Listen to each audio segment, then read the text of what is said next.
जब भी ससुराल की बात आती है तो हम सिर्फ सास का ही जिक्र करते हैं, जबकि सास और ससुर को मिलाकर हमारा ससुराल पूरा होता है। हाँ माना, सास का रुतबा ज्यादा होता है, लेकिन ससुर भी तो खंबा है जिससे ससुराल पूरा होता है। लेकिन कई घरों में ससुर का मान सिर्फ एक फर्नीचर जितना होता है। कुछ ऐसा ही हाल है मालती के घर में भी। अरे काव्या बहू, जरा एक कप चाय बना देना तो। जी माँ जी, अभी बना कर लाती हूँ। अरे सुन, अदरक ज्यादा डाल देना, ठीक है? जी माँ जी। ओ सुनो मालती, एक कप मेरे लिए भी कह देना चाय बहू से। अरे आप खुद भी तो कह सकते हैं ना, हमारी ही बहुएं हैं, पड़ोसी की तो नहीं। काव्या बहू, एक कप बाऊजी के लिए भी चाय बना लेना। जी माँ जी। आपको कितनी बार कहा है कि बोलना सीखिए, जब देखिए कुछ भी चाहिए तो मुझसे ही कहते रहते हैं। ऐसे कैसे काम चलेगा? कल को मैं नहीं रही तो आप क्या करेंगे? ये बहुएं तो आपकी एक नहीं सुनेंगी। तुम कहाँ जाने वाली हो? अरे भाई, मुझे सास बनने की क्या जरूरत है? तुम हो ना, और किसी की नहीं। पर तुम्हारी तो मानती है ना बहुएं, इतना काफी है। अरे इतना काफी नहीं है, आप समझते क्यों नहीं हैं? घर में खुद का वजूद होना भी जरूरी होता है, नहीं तो आजकल के बच्चे कदर नहीं करते। मैं कोई बुरी सास नहीं हूँ, लेकिन अगर मैं इन्हें कुछ ना कहूँ तो ये मेरी आंखों में धूल झोंक दें, समझे आप? इसलिए कहती हूँ, आप भी बहुओं पर थोड़ा कंट्रोल कीजिए। वो दोनों आपको एकदम शांत समझती हैं।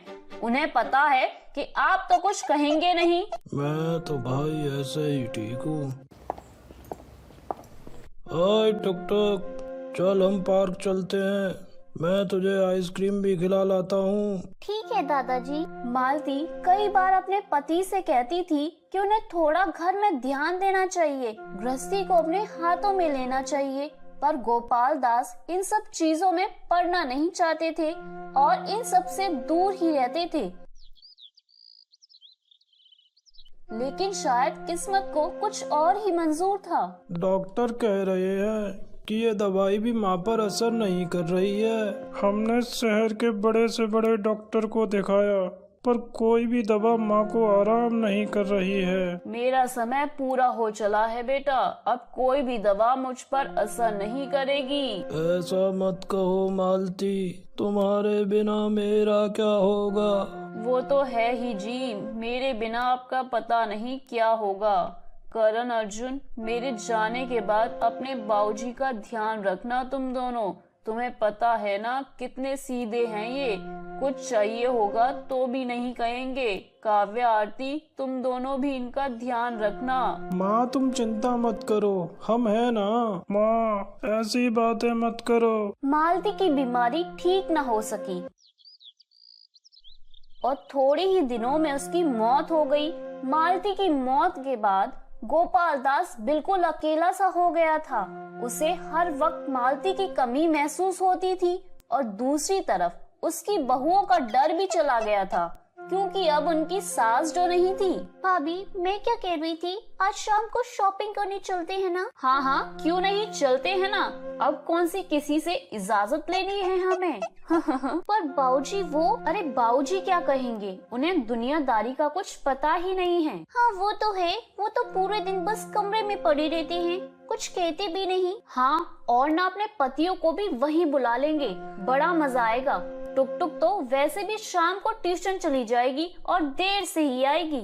मालती के जाने के बाद दोनों बहुएं जैसे आजाद हो गईं। उन्हें ना तो अब किसी का डर था और ना ही किसी की परवाह, और गोपाल दास को तो वैसे ही कोई नहीं पूछता था। शाम होते ही काव्या और आरती तैयार होकर नीचे आ गई। बाऊजी, हम जा रहे हैं शॉपिंग करने, आपका खाना टेबल पर रखा है, खा लीजिएगा। और हाँ, हमें ना रात को आने में देर हो जाएगी तो आप सो जाइएगा और टुक टुक को भी सुला दीजिएगा। ठीक है। अच्छा बाऊजी, शाम को नौकरानी भी आएगी बर्तन करने के लिए, उसे अच्छे से काम करवा कर बर्तन रख दीजिएगा, ठीक है? अभी हम चलते हैं, हमें देर हो रही है। काव्या और आरती जितना अपनी सास का ध्यान रखती थी, उतना गोपाल दास का बिल्कुल नहीं रखती थी, क्योंकि उन्हें पता था कि उनके ससुर कभी उनसे कुछ नहीं कहेंगे। और अब तो उनके दोनों बेटे भी उन्हें हल्के में लेने लगे थे। काव्या, ये लो पैसे, महीने का खर्च बाबूजी को दे देना। पहले तो माँ ही संभालती थी सब कुछ, अब पैसे बाबूजी को दे देना, ठीक है? अरे बाबूजी क्या करेंगे पैसों का? उन्हें कौन सा कुछ पता है कि क्या करना है? वो तो माँ जी थी, तब तक वो सब कुछ संभालती थी। अब ना ये पैसे हम ही रख लेते हैं। हाँ भैया, भाभी ठीक कह रही हैं। बाबूजी का तो आपको पता ही है, उन्होंने ना तो किसी चीज का भाव पता है, ना उन्होंने कभी इस घर को चलाया है। उन्हें कुछ नहीं पता लगने वाला। उन्हें थोड़े से पैसे दे दीजिएगा उनके खर्चे के लिए, वो उसी में खुश हो जाएंगे। हाँ, माँ जी को पूरी बात की जानकारी थी, इसलिए उन्हें हर महीने घर खर्च देना पड़ता था, क्योंकि वो ही तो सब कुछ देख रही थी। पर अब हमें किसी को कुछ देने की कोई जरूरत नहीं है। गोपाल दास के बेटे भी अब अपने बाबूजी की इतनी इज्जत नहीं करते थे जितनी वो अपनी माँ की करते थे। अब तो गोपाल दास को किसी ने पूछना भी छोड़ दिया था। अरे आज तो सुबह से किसी ने चाय भी नहीं पूछी, कहाँ रह गए सब? बाहर जाकर कहता हूँ। अरे कहाँ गए सब?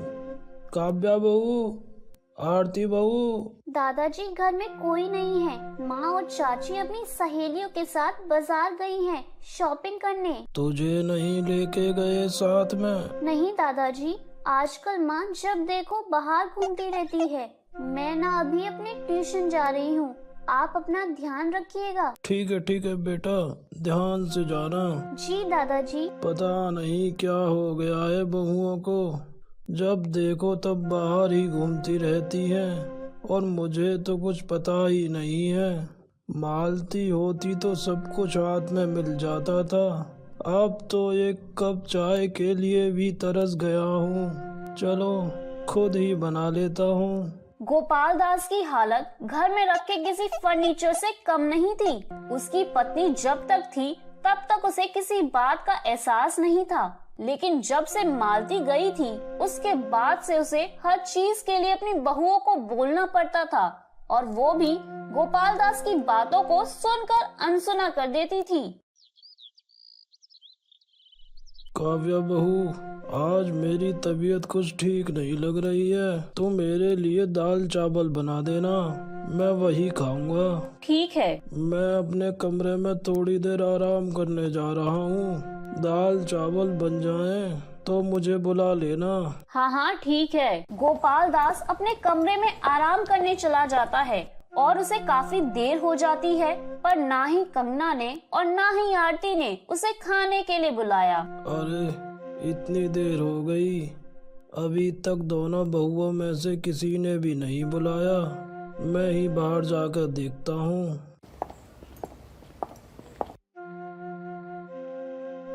अरे काव्या बहू तो फोन पर लगी हुई है और अभी तक उसने दाल चावल भी नहीं बनाए। मैंने कहा था मुझे आज दाल चावल खाना है। आरती बहू से कह देता हूँ। गोपाल दास आरती के पास जाता है तो वो टीवी देख रही थी। अरे आरती बहू, जरा वो। अरे बाबूजी, अभी कुछ मत कहिए, अभी ना मेरा फेवरेट सीरियल आ रहा है। पर बहू मैं ये कह रहा था कि। अरे बाबूजी कहा ना, अभी कुछ नहीं, जो भी चाहिए खुद ले लीजिए रसोई से। गोपाल दास निराश होकर अपने कमरे में आ जाते हैं।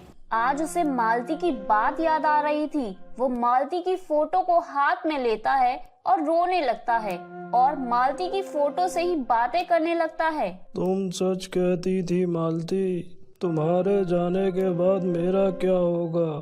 अब देख लो मेरा क्या हाल हो रहा है। जब तक तुम थी मुझे कभी एहसास ही नहीं हुआ कि मुझे किसी चीज की जरूरत है, क्योंकि तुम बिना कहे सब समझ जाती थी।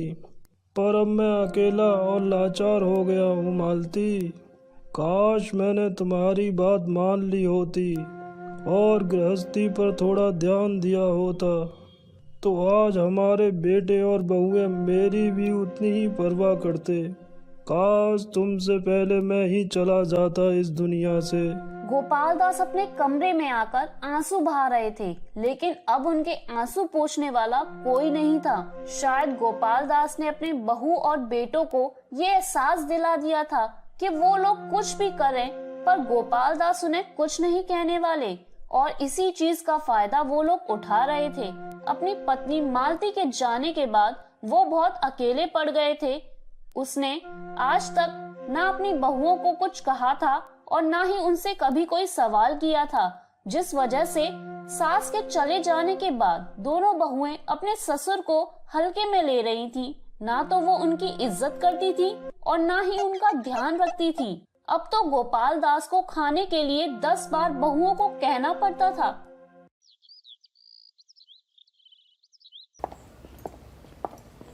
दादाजी, आप क्या कर रहे हैं? बस कुछ नहीं बेटा, तेरी दादी की तस्वीर के साथ बात कर रहा हूँ। दादाजी, आप दादी को बहुत याद करते हो ना? हाँ बेटा, बहुत से भी ज्यादा। उसके जाने के बाद मैं बहुत अकेला हो गया हूँ। सोचता हूँ कभी कभी कि काश वो मुझे भी अपने साथ ले गई होती। यहाँ तो मैं एकदम कमजोर पड़ गया हूँ उसके बिना। दादाजी, आपको पता है दादी ना मुझे एक कहानी सुनाती थी, मैं आपको सुनाऊं? हाँ हाँ, सुनाओ बेटा। दादी बताती थी कि एक बार जंगल में जब जंगल का राजा शेर मर गया तो सारे जानवर अपनी मन मर्जी करने लगे। तब उस वक्त जंगल को बचाने के लिए एक बंदर ने सोचा कि उसे ही जंगल का राजा बनना पड़ेगा। बंदर कैसे शेर बनकर जंगल पर राज कर सकता है? वही तो दादाजी, बंदर को शेर की दहाड़ निकालने आती थी। उसने जैसे ही दहाड़ा, सारे जानवर सीधे पटरी पर आ गए। जरूरी नहीं आप शेर ही हो, अगर आपको दहाड़ना आता है तो आप जंगल पर राज कर सकते हो। सारे जानवर लाइन पर आ गए। कुछ समझे दादाजी? बहुत अच्छे से समझ गया टुक टुक बेटा। अब मुझे पता चला कि तेरी दादी ने तुझे ये कहानी क्यों सुनाई थी, जिससे ये कहानी तू मुझे सुना सके। तो मेरे प्यारे दोस्तों, क्या गोपाल दास सच में अपनी दहाड़ से जंगल पर राज कर सकेगा या नहीं? जानने के लिए देखना ना भूलिए सास बिना ससुराल एपिसोड 2।